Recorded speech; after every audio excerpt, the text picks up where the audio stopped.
Here is a high mileage 25 GT R34 that sold for cheap. It's silver. It's got the Altia body kit. And it was a 3.5 for the auction rating. It sold for $21,450. It does have 229,000 kilometers on it, but if you're gonna modify it, who cares? As long as there's not rust. Here's the pictures of Eric's McLaren. It's pretty cool. So Craig Lieberman told me about this a long time ago. I can't remember if we talked about it in the interview we had a long time ago. And he shared with me that there are like chassis codes for the R35 GTR, but it's not technically a chassis code, but it's a like a fuel system code, I guess, that changes throughout the generations of the car. So that's the differentiating thing between like facelifts and body styles and stuff. So you have CBA, which is the first early iterations with, you know, the kind of iffy transmissions and stuff, and you know, the front bumper that doesn't have the running lights and things. You have DBA, which is probably the most popular, and then EBA, which isn't technically the right term for it, but it's the one with the facelift. I prefer the look of DBA. The EBA has the super updated interior. It's also the most expensive. So what is this? This was fun. Oh yeah, so I played, you know, GTA Online with you guys. By the time this video comes out, I'll have done it more than once. We just play playlists. It's really fun. And, you know, we race together, do challenges. It's kind of goofy. I'm streaming while I do it. You just, you know, when I'm streaming, I'll send invites to the crew. There'll be a link to join the crew. You play, you make it onto the stream. We have a good time. So, would you like to haul your own vehicle in a, you know, like a trailer or on a flatbed or something like that? Well, you can get, you know, a rollback. You know, the flatbed's called a rollback, right? I'm pretty sure. But you can get an enclosed rollback. And there's a company called Towbox that makes them.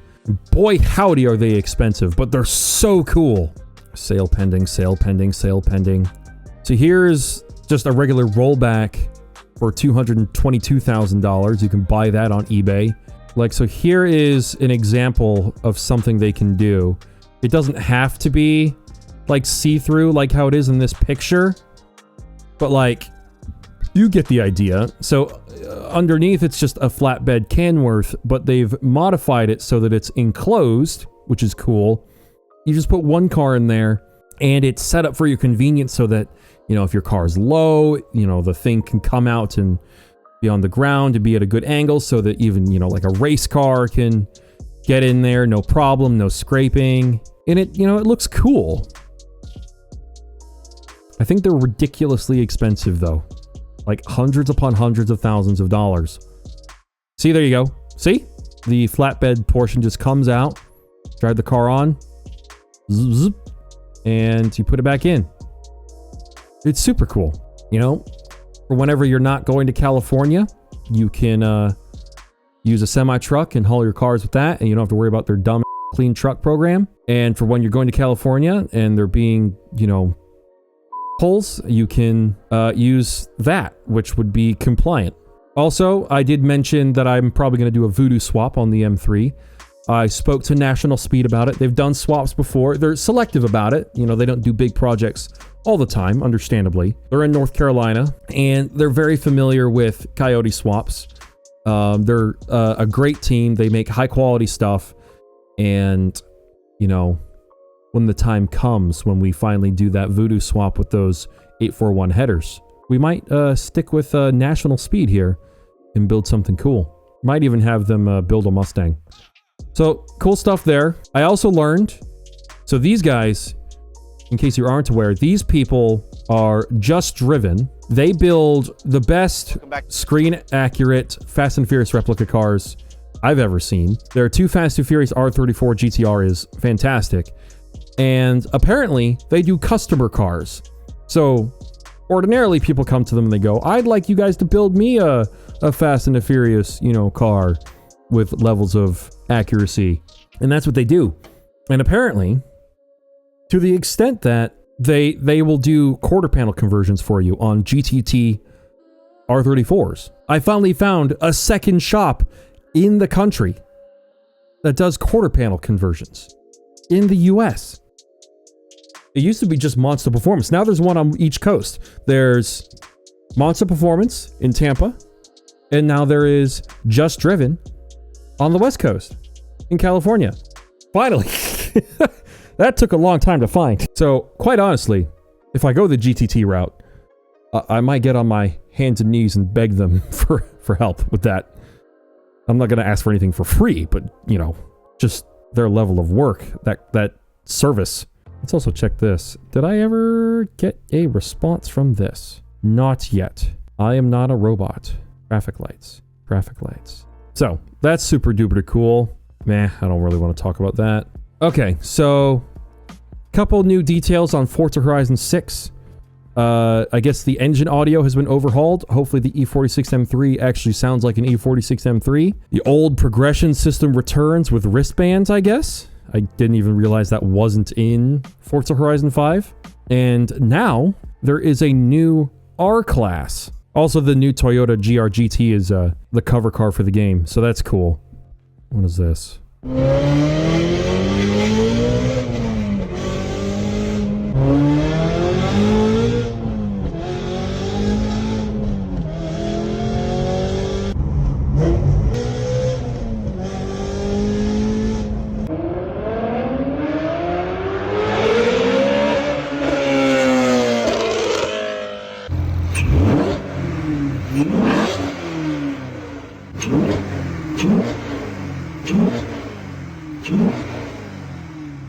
I like how you can kind of hear the air going in. So, yeah, I think I'm going with that. Also, for those of you working in the winter, be safe. I know how it feels, but because I've driven through blizzards before, I just want to show you guys this playlist of some stuff I've captured over the years.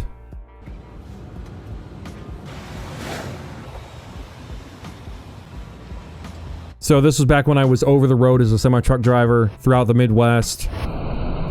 You know, lots of snow, lots of wind, -10, -15 degrees or more. But it was, you know, it was fun to get clips like this, so. But it was dangerous. This was from like 2023 into 2024. I even had a couple instances where, one instance where my trailer brakes froze. Had to hit those with a hammer to get them to unstick. That was fun. Good visibility there. This is from a while ago. Great visibility. A lot of this is Illinois. So all of this is Illinois. Go down. This is in Iowa somewhere. Can't remember where. Not too far from a Flying J in a busy part of Iowa. Like a city. I can't remember which one. And this was during a blizzard. And realistically, no one should have been driving, to be honest with you. So there's a truck, you know, contorted on the side of the road. There's another truck doing the same thing. That's 3 trucks all right next to each other. I don't know why the subtitles are on. I had a lot of fun with the slow-mo, okay? Boom. Oh, so this is in Norfolk, Nebraska, and I got snowed in. Turn off the closed captions. And I parked. I was at a Love's. I slept, woke up. This was what my windshield looked like. I don't know why the truck says differently, because it's 4 degrees out and I have been covered in snow. That's like an inch or 2 of snow on the ground. 5 degrees, 4 degrees, goddamn. Now I can't see, snowflakes are getting into my eyes.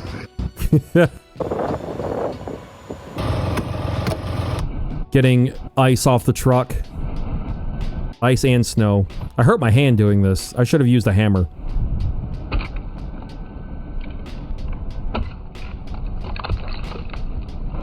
I love the sound.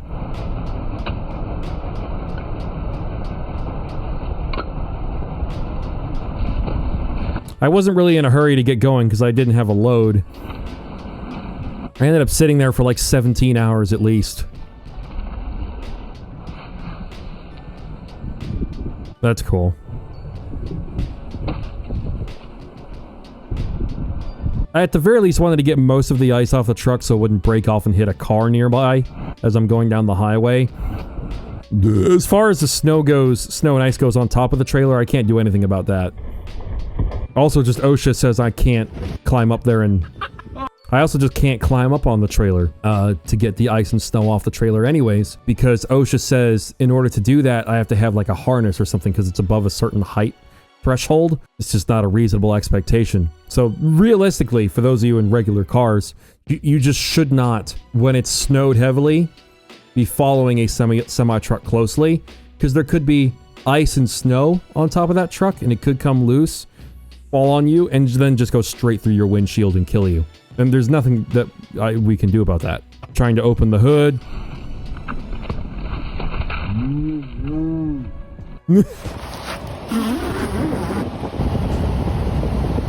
Oh, look at the wispy winds.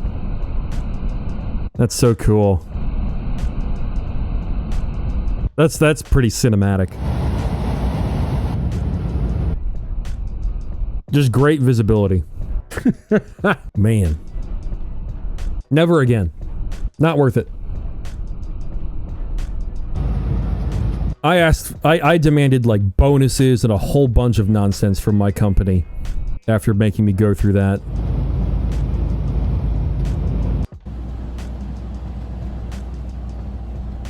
Like there was like, I've always just worked in food service, right? And there was one time, one day where I pushed my clock to the limit down to like the last like 15 seconds. And that was after using like an 8-2 split or whatever. I rescued 2 drivers who had crashed their trucks from my company. I retrieved 2 abandoned trailers from the side of the road, one of which was frozen solid and just not working anymore and full of both frozen and refrigerated products that had been turned into bedrock because the truck had to get towed, but the tow truck driver didn't want to tow the trailer. It was a mess. It was so much work in one day that I just told my company, all right, I'll see you when I wake up. If you call me, I'm not going to answer. Look at the ice frozen. So this is I had just come out of Iowa. Now I'm in Missouri, where it's not quite as cold as I just was.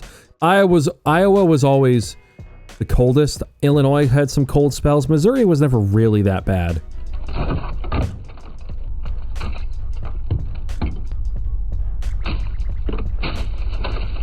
Getting the ice off the mesh in front of the radiator.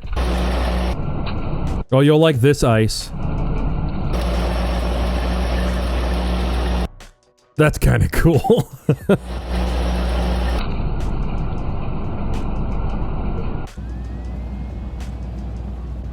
So those are just some winter clips from a while back. So, Cummins. Cummins, the most unfortunate name in automotive history.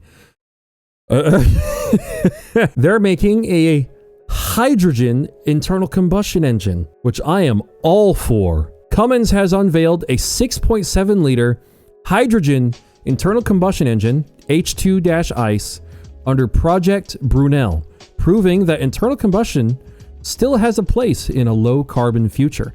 Built on Cummins' proven spark-ignited platform, this engine delivers what fleets actually care about: durability, torque, and uptime, without the emissions guilt. Was there any guilt? I don't know about that. Over 99% CO2 reduction, low noxious gases emissions, familiar ICE architecture, no radical retraining. So it's familiar, you know, and designed for medium-duty trucks and buses. That's pretty cool. So there's hope. Because who made a hydrogen ICE engine sound? Someone made, yes, Toyota made a hydrogen-powered engine 4 years ago.